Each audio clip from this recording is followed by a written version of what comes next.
अल्हम्दुलिल्लाह वस्सलातु वस्सलामु अला रसूलिल्लाह। अस्सलामु अलैकुम वरहमतुल्लाहि वबरकातुह। प्यारे भाइयों बहनों, पेंडेमिक ने हमारी ज़िंदगियों को बदल दिया, ज़िंदगी को एक नए अंदाज से जीना सिखाया, ज़िंदगी को मुख्तसर कर दिया, ज़िंदगी को मिनिमाइज़ कर दिया। बहुत सारी चीज़ों के साथ हमने कॉम्प्रोमाइज़ किया जो पहले नहीं कर सकते थे, चाह के भी नहीं कर सकते थे। पेंडेमिक इंशाल्लाह ख़त्म हो रहा है और ख़त्म हो जाएगा।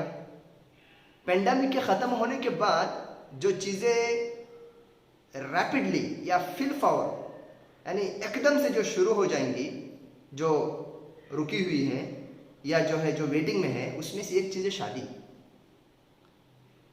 यहाँ पर आपको और मुझे सोचना है, पेंडेमिक में कुछ लोगों ने शादी किया ना शादी। उनकी शादी कितनी मुख्तसर थी, सुन्नत से ज़्यादा करीब थी, नोनली या अननोनली, चाहकर होने दो या नहीं चाहकर होने दो। अल्हम्दुलिल्लाह उन लोगों ने मुख्तसर शादी किया, उनके लिए मुबारकबादी। नो दावत, no dowry, no crowd, no biryani, no अलग अलग खाने पीने, नो रस्म, नो बाराती, नो एक्स्ट्रावेगेंस कोट और ये फलां ढका। औरत के लिए अलग अलग एक एक दिन के लिए 20-25 हज़ार के कपड़े। क्यों? पेंडेमिक ने वो करने के लिए छोड़ा ही नहीं हमको। ठीक है। यहाँ तक कि मैं बहुत सारे फैमिलीज को जानता हूँ कि जो सोना भी नहीं डाले। क्यों? या तो सोना लेने के लिए दुकान बंद थे, या तो सोना लेने के लिए उस टाइम पे कैश नहीं था। और लड़के ने माशाल्लाह कुछ लड़कों ने ये भी बोला कि सोने की ज़रूरत नहीं, बाद में देख लेंगे, शादी कर दो बस। अल्हम्दुलिल्लाह सुम्मा अल्हम्दुलिल्लाह शादियाँ हो गई ना। तो सवाल मेरा ये है और आपका सवाल होना चाहिए अपने आप से, हम अपने माशरे से, कि जो शादी हम लोगों ने पेंडेमिक में किया, मुख्तसर, मुयस्सर, सुन्नत से ज़्यादा करीब, हाँ, जो कि मैरिज था, वेडिंग नहीं था, पार्टी फंक्शन नहीं था, वो एक मैरिज था, वो एक रिश्ता था, दुनिया का सबसे अनमोल और कीमती रिश्ता निकाह था। आपने किया ना। तो क्या पेंडेमिक के बाद मैं और आप, मेरा और आपका माशरा, स्पेशली हिंदुस्तानी मुसलमान, क्या वैसे मुख्तसर, सीधे सादे, आसान और इजी, बगैर ज़्यादा खर्चे के, जैसे मैंने जो जिक्र किया, दावत, क्राउड, रस्म रिवाज के, क्या हम नहीं कर सकते? बिल्कुल कर सकते हैं मेरे भाइयों, और हमें करना ही पड़ेगा।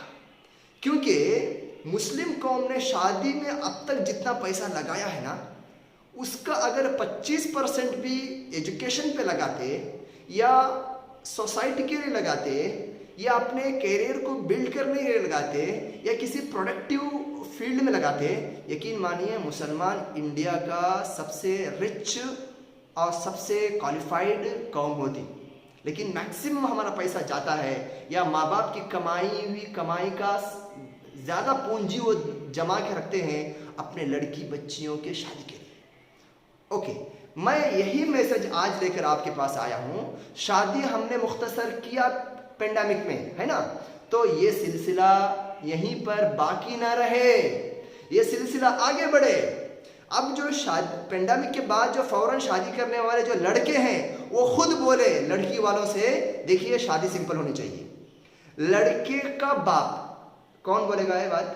वो बोलेगा तो ज़्यादा इफेक्टिव है, लड़का नहीं बोल सकता शायद। लेकिन लड़के का बाप माँ बोले कि भाई शादी सिंपल चाहिए, क्योंकि शादी सिंपल करने में फ़ायदा बहुत है, दुनिया का और दीन का फ़ायदा बहुत है। लड़की घर वाले रस्म और रिवाज करने के लिए, हमने फला घर में खाया था तो उनको भी बुलाना है, उन लोगों की शादियाँ वैसी थी। ये सब बहाने और ये सब जो है शैतानी वसवसे छोड़कर शादी को सिंपल जो किया गया लास्ट 2 साल में, जिन लोगों ने किया, उन लोगों को रोल मॉडल बनाते हुए जाएं। अब ये सवाल पैदा होता है, कुछ लोग सवाल करते हैं कि भाई हमारे पास पैसा है, और पैसा अगर अल्लाह ने दिया है तो खर्च करने में क्या हर्ज है। देखिए, मैं कोई हराम होने की बात नहीं कर रहा हूँ। हराम होने के लिए दलील चाहिए या उलमा का फतवा चाहिए, इजमा चाहिए। मैं ये कह रहा हूँ कि आप पैसा जो अल्लाह ने आपको दिया है, वो शादी जैसी इबादत या शादी जैसी एक सुन्नत के लिए खर्च मत करो, ताकि वो शादी जाकर एक पार्टी फंक्शन हो जाए और माशरे में शादी से वो लोग डरना शुरू करेंगे जो लोग उतना एफर्ट नहीं कर सकते। माशरे का बैलेंस जो है टूट जाएगा। एक बात यहाँ पे बता दूं मैं, शादी भले से एक मियाँ और एक लड़का और लड़की के बीच में हो रहा है, स्पाउसेस के बीच में हो रहा है, लेकिन ये सिर्फ ज़ौजैन या कपल, दो, एक लड़का और लड़की का मामला नहीं है और ना ही उनके दो फैमिली का मामला है। शादी एक सोसाइटी बिल्डअप का नाम भी है। यानी एक दीवार है, उसकी मिसाल है एक सोशल से, एक कम्युनिटी से। एक एक ईंट एक जोड़ा है, उस दीवार का एक ईंट एक जोड़ा है, उस दीवार का एक ईंट एक फैमिली है। तो आप जैसी शादियां बनाते हैं ना, उसका असर पड़ता है सोशल पर, कम्युनिटी पर। बेचारे वो लोग जिनके पास पैसा नहीं है, वो लोग शर्म फील करते हैं या कर्ज लेते हैं शादियों को करने के लिए। अच्छा, मैं उस सवाल पे आता हूँ जो आप लोग करेंगे, पैसा है तो करने में क्या हर्ज है? और मैं खुद बोल रहा हूँ, और उलमा इकराम ने कभी इसको हराम का फतवा नहीं दिया है कि शादी में खर्चा करना हराम है। मेरे भाइयों, यहाँ पर सोचने की बात यह है, बहुत ही प्रोडक्टिवली अगर हम सोचेंगे तो ये बात मैं आपको बता सकता हूँ कि तुम्हारे पास पैसा है, अल्हम्दुलिल्लाह सुम्मा अल्हम्दुलिल्लाह, वो आप अपनी बच्ची की या बच्चे या बच्ची की, लड़का या लड़की के एजुकेशन के लिए लगा दो। लड़की बच्ची होने दो, उसको पढ़ाओ, वो पैसा उसके कैरियर बिल्डअप के लिए लगाओ, लड़के को पढ़ाने के लिए लगाओ, ओके? या उसको विरासत में जाने दो, या उसी अपनी जिंदगी में आप उनको हदिया दे दो, सारे बच्चों को जैसा देते हैं हदिया उनके नाम पे लिख के दे दो, ताकि इख्तलाफात भी ना हो बाद में। वो लड़की की प्रॉपर्टी बना दो। शादी के दिन, शादी के टाइम में देना जरूरी नहीं है, बिफोर शादी भी आप अपनी बेटी को हदिया दे सकते हैं। 50 पाउंड दे दो, कोई जगह दे दो, कोई घर दे दो, नो प्रॉब्लम, हदिया दे दो। इवन शादी के बाद भी अपनी बेटी के नाम पे लिख के दे दो।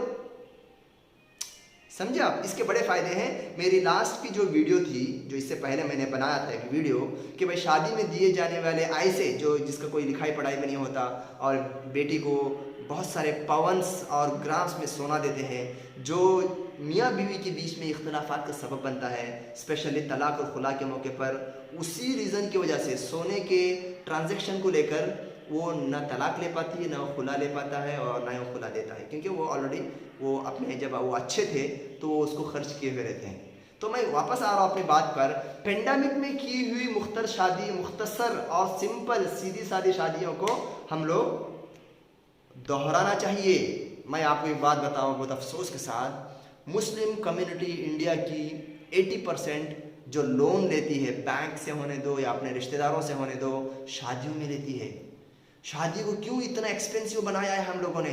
चलो, पेंडेमिक में हमने बहुत कुछ सीखा और बहुत कुछ हमने जिया, बनाया, और हम सेट हो गए। 2 साल में सेट होने के लिए बहुत कुछ है। साइंटिफिकली 2 महीने तक अगर कोई आदमी, या 60 डे तक अगर कोई आदमी कोई प्रैक्टिस को करता है, कोई काम को करता है, ये उसका नेचर बन जाता है, वो उसकी आदत बन जाती है, और उसका थिंकिंग कैपेसिटी और माइंड वायरिंग, उसके डिज़ायर्स और ख्वाहिशात भी वैसे बन जाते हैं। ये तो 60 दिन नहीं, बल्कि 60 तकरीबन हफ्तों से ज़्यादा, तकरीबन 50 हफ्तों हम लोगों ने पेंडेमिक में ऐसी शादियाँ किया। तो मैं क्या कह रहा हूँ, हमने जो सीधी सादी शादियाँ किया है पेंडेमिक के बाद में, वो बाकी रहे। अच्छा, ये जो अप्रोच किससे होना चाहिए? ये अप्रोच होने वाले लड़के से, शादी होने वाले लड़के से होना चाहिए, या उससे बेहतर उसके बाप के तरफ से होना चाहिए लड़की वालों को, कि भाई हमारी शादी मुख्तसर। हमने पेंडेमिक में जो सीखा है कि शादी को सिंपल करना है, खाना पीना जिंदगी भर चलता रहेगा, हदिया या तोहफा जो बेटी को देना है उसके लिए कोई लिमिटेशन, कोई डे फिक्स नहीं है, वो आपकी बेटी है, उसका हदिया रहेगा। ये मैसेज हमारे माशरे में आना चाहिए। प्यारे भाइयों, मैं आपसे आखिर में 2 बातें करना चाहता हूँ। हमने पेंडेमिक में बहुत कुछ सीखा, तो शादी के सिलसिले में हम शादी को आसान करने के मामले में प्रैक्टिकली हम कदम उठाएंगे इंशाअल्लाह ताला। लड़के के घर वाले खुद बोलेंगे इंशाअल्लाह कि हम शादी आसान करेंगे, सिंपल करेंगे, बगैर रस्म रिवाज के करेंगे। देखिए, पेंडेमिक में बहुत सारे लोगों ने अपने कमाई को खोया है, अपने बिजनेस को खोया है। यानी बहुत सारे बाप फादर्स जो चाहते थे कि मेरी बेटी की साथ शादी में इतना खर्चा करना है, शायद पेंडेमिक के बाद वो नहीं कर पा रहे हो, उतना पैसा नहीं था जो उनका प्लान था। ओके, तो बेचारे लेकिन कमिटेड थे, वादा किए थे अपने बेटी से, सामने वाले रिश्ते से बोले थे कि हम ऐसा हमारा लिविंग स्टाइल है, बट 2 साल में वो लिविंग स्टाइल अल्लाह की मर्जी थी ऊपर नीचे हो गया कि शादियां रुकना नहीं चाहिए इसकी वजह से।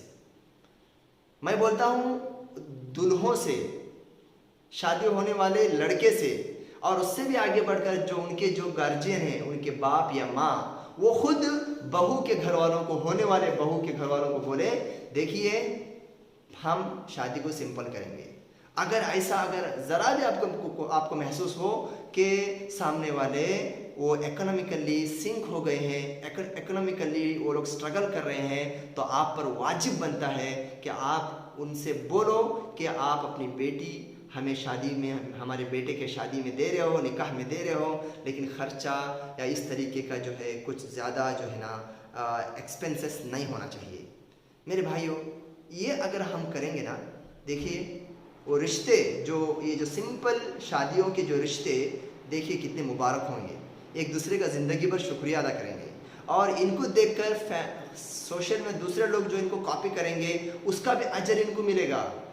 और पेंडेमिक में तो बहुत सारा चीज़ हमने सीखा, मौत को करीब से देखा। हाँ, जो लोग मौत के बारे में ये सोचते थे कि भाई बहुत टाइम के बाद आएगी, हाँ, जो सिर्फ मौत के बारे में ईमान था कि मौत आएगी, लेकिन मौत किसी को कभी भी आ सकती है, उसको उतना सीरियस नहीं लिया था। लेकिन पेंडेमिक ने हमें ये सोचने पर मजबूर किया कि भाई मौत जवान या बूढ़ा नहीं देखती। तो इतना बड़ा लेसन हम लोगों ने अपनी ज़िंदगी को लेकर लिया। बहुत सारे लोग अल्लाह वाले हो गए, नेक हो गए, माशाल्लाह नमाजी हो गए, अल्लाह से डरना शुरू कर दिए। मैं देख रहा हूँ ऐसे बंदों का, अल्हम्दुलिल्लाह। तो इतना बड़ा आपने नसीहत लिया है। ये जो रस्म और रिवाज या शादी के सिलसिले में हमारी मुस्लिम कम्युनिटी जो दलदल में फंसी हुई है, शादी को मुश्किल करके, महंगी करके, और वक्त आ गया है अब हम उसको आसान करें। जैसा कि हमने पेंडेमिक में कुछ लोगों ने उसको आसान किया, हम इसको आसान करेंगे। समझता हूँ मेरी बात, मेरे दिल से निकली हुई बात, बहुत सारे केसेस को स्टडी करने के बाद, सोशल के बीच मेन स्ट्रीम में रहकर बहुत सारे फादर्स और those are going to marry, जो लोग शादी होने वाले को जा रहे हैं, उनके कहानियों को देखने के बाद मैं ये मैसेज मैं बोलना ज़रूरी समझा। उम्मीद करता हूँ कि हमारी ज़िंदगियाँ बदलेंगी, हम अल्लाह से करीब होंगे, हम रियलिस्टिक होंगे, हम अपने ज़िंदगी में प्रैक्टिकल होंगे, हम अल्लाह को राज़ी करने के लिए ज़िंदगी गुजारेंगे। हम खाएंगे, पिएंगे, सब कुछ करेंगे, लेकिन इस्लाम के दायरे में रहकर सारी खुशियाँ मनाएंगे।